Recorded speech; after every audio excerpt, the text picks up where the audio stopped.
At the same time, it feels too long. I think it's just because it doesn't have much power right now. But I'm just like, I want this thing at 8,000 RPM and 800 horsepower. No, I don't give a fuck. As long as the nitrous hits a little bit, I'll make it work. I'll make it work. That's enough for this try. I think so too. This year compared to last year, I feel like, I don't know, I feel like a little bit more of a veteran, to be honest with you. So excellence is expected, you know, which is a really cool place to be, doing 6 overall last year. So that's all good and everything, but then that means that the pressure is mounted on my shoulders, and I feel it, to be honest with you. So we made a lot of pit changes this year. We have like this crazy awning, and we have like a whole new row purple setup. We have a couple new faces helping us out on the team, which is really freaking sweet. But at the end of the day, I will be honest, I'm feeling the pressure a little bit. But at the end of the day, that's what we do, and that's what we signed up for. So I'm happy to be here either way.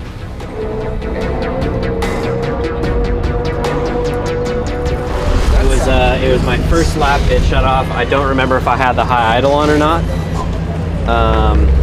And then I think it like tried to do it again, but I kind of was ready for it, so I kept my foot on it a little bit. Yes, exactly. Yep.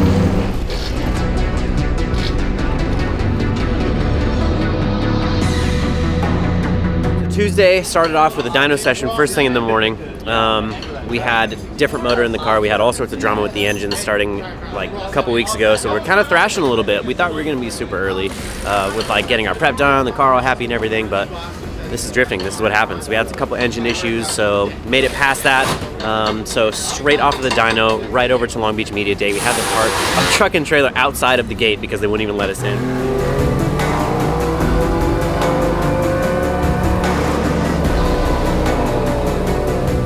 Spun 4 laps. Car felt great. Felt really sweet to be able to get behind the wheel of this thing. Finally have a reliable engine package in this thing now. So that was good.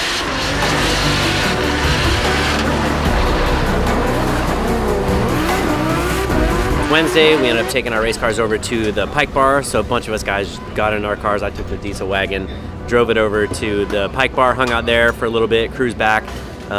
Did a whole bunch of filming, filmed a couple commercials, which you guys will see on the live stream.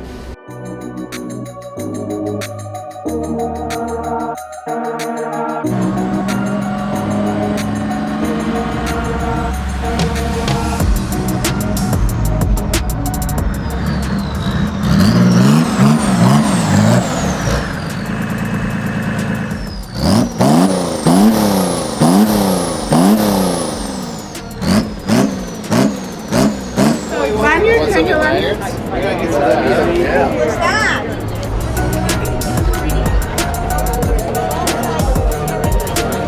Poster for you. Oh, thank you. You're very welcome. Thanks for coming out. I'm gonna put it in the frame. And then we just drove the diesel wagon with a police escort over to a local O'Reilly Auto Parts, showed that thing off, let everybody know how awesome O'Reilly is and Royal Purple brand. So we just got back from that. Now we're all at the track for the first time this year, and the boys are just doing some last minute stuff to the car we had to look over, and then now we're about to go and do our police escort drive around the city of Long Beach. So, dude, a gnarly couple of days, and we haven't even started racing yet. So I'm just keen to get back on track tomorrow and go shred. Hopefully we qualify good, and then I'll see you on Saturday.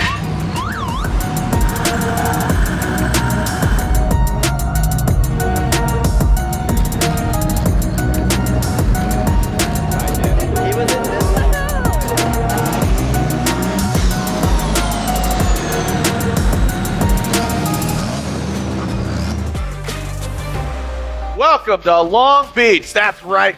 We are back at it like a track addict. We are round 1 of the Formula Drift Pro Championship.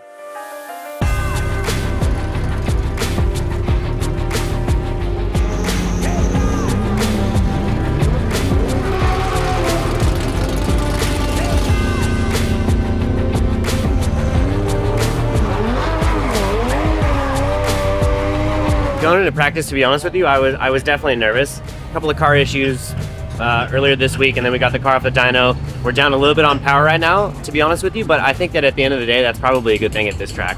The car doesn't find the rev limiter quite as quick as if it was making the full power that it would be, and I honestly don't think that's a bad thing. So I kind of came into it with an open mind, expecting kind of to be down a little bit, like maybe one hand tied behind my back type deal. And We tapped it super quick, and honestly, I had some sick laps. I had some good chase laps, and I had some killer lead laps, and I was overall incredibly happy, to the point where I got out of the car almost an hour early because I was so comfortable. I feel like sometimes if you drive too much, you start going downhill. So I was feeling incredibly good, to be honest with you.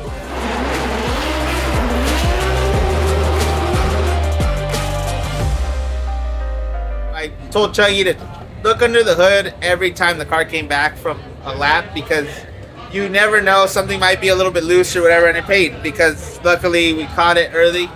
The belt came off the alternator, and what happened was that the pulley slipped out and it caused the belt to fly out. I'm going. You're out there. Let's do it. All right, dude. See you in a while. Catch you guys. You don't mind Next round.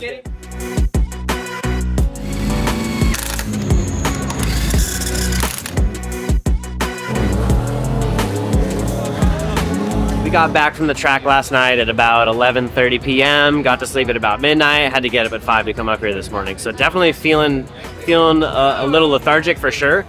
I realized that the bracket was qualifying in reverse order, and then so we're 6th place, right? So we had to pretty much go through almost the entire field. And like, to be honest with you, dude, I was getting so tired. And I took a quick nap, and then I was like, all right, it's party time. And then I just never really felt like I was pretty in the zone like I was this morning ever since that. So, you know, what are you gonna do? You live and you learn, you know what I mean? So like, I need to like slap myself or drink an energy drink or whatever I got to do to stay awake. I don't think taking a nap was probably the right thing to do. So yeah, to be honest with you, I'm not happy with my lap at all.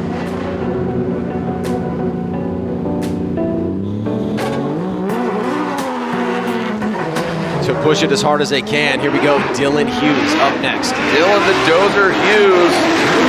Yo, that royal purple BMW. Yeah, I got that. The Max Restore on the hood. Shout out to Rusty. No, he couldn't make it, but cheering on from Texas, the royal purple BMW. Dylan the Dozer Hughes.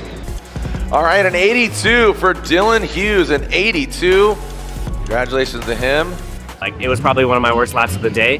The fact that we still got in the 80s was cool and whatever, but again, I hold myself to absolute perfection, and anything else is unacceptable. So I feel pretty annoyed, to be honest with you. But at the end of the day, I think we're good. The car's happy. We didn't wall the thing up.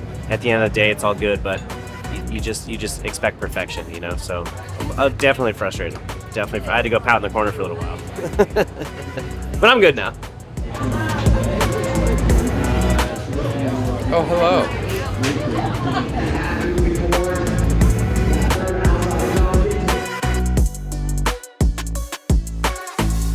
Took one of my helmets and I sent it to my buddy Jimmy Caldwell, and he's gonna do some paint job on it for me. So I have absolutely no idea what this thing looks like, and it just showed up last night after we overnighted it from Pennsylvania.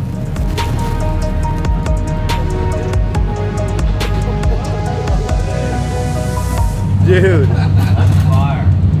that is sick with a little teal on the back. Dude.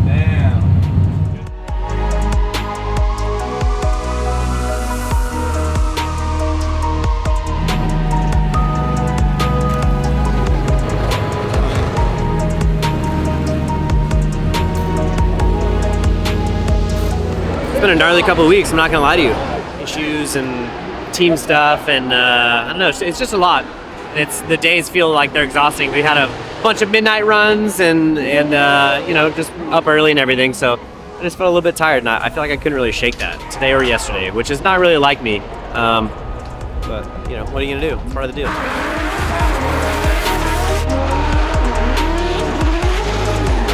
First couple of laps actually felt pretty sick. Like, found my stride, had a couple things that I needed to change, and then I think that we got a little bit ahead of ourselves as far as changing the car and changing the setup, which I think might have been a little bit foolish on our part.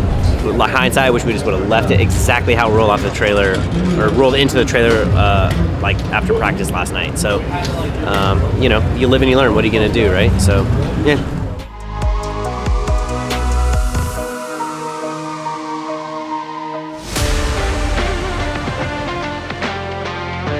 See that Max Restore logo on his hood. High mileage, so if you got a high mileage vehicle, pick up a bottle of Max Restore. Restores fuel economy, engine life, lower emissions, and maximum cleaning power. Dylan Hughes in that 2J powered BMW. Dylan Hughes, the dozer, gets out to the outside zone 1, into outside zone 2. Oh, taps the wall. A big correction there. First turn 6, slow transferred across, everything's good, and as soon as I said it, I was like, oh yes, this is it, right? I knew I was just gonna graze the wall, and I backed it just literally set the car probably 4 inches further back than I probably should have. But going that speed, you know, on this track, it happened so fast. So I was able to, you know, scrub the thing back, get the back end, kick back out, get back drifting. And the car loaded up real hard right there, and I transferred into the last turn, downshifted, dropped the clutch like I always do, and the car kind of loaded up. Like it didn't really flash the nitrous and hit boost and take off like it usually does. So whopped the clutch a couple times, didn't really do anything. So I was like, okay, that's weird. What happened? I just plowed the wall. All right, not over. He did an okay chase. Just make sure, don't short the course. Copy that. Carney initiates. Go to follow Dean, initiate, everything's good. He's pretty fast. I transfer back behind him. I get in the smoke behind him, completely blind. And based on where I thought I was, based on my steering wheel input and based on my throttle placement, I think the car would have been backing up or getting close. I was waiting to hit the wall, on Judge's wall, honestly. I popped out of the smoke and I'm way up the inside. And I'm just like, is this nitrous thing again? Why isn't this thing flashing the tires like it should? So I reposition the car, get back behind him, flick in behind him, and then at this point I'm like, okay, I need to really work the clutch to get this thing lit back up. So we dived back in behind him, had a nice dive on him in the last turn, whopped the clutch real hard, and the thing lights up, but it still kind of like struggled to light up. So haven't looked at the logs yet. I suspect, you know, it might have been running lower boost pressure or something. I don't know. I'm just overall pretty frustrated with the weekend, to be honest with you. I'm not upset. I think you always want to go into a new season like with the strongest foot forward. So, you know, it sucks, but try to look at the positives. We gives us that kind of jump to want to do better in Atlanta and the rest of the rounds. A top 32 finish is never a good one, so it's an uphill battle from here for sure. But no, in reality, we have a solid team, and I think that today we just weren't able to show it. You know, Dylan didn't have a 100% good of a car, and that's on us. So we just got to work more towards having the proper tools at his disposal.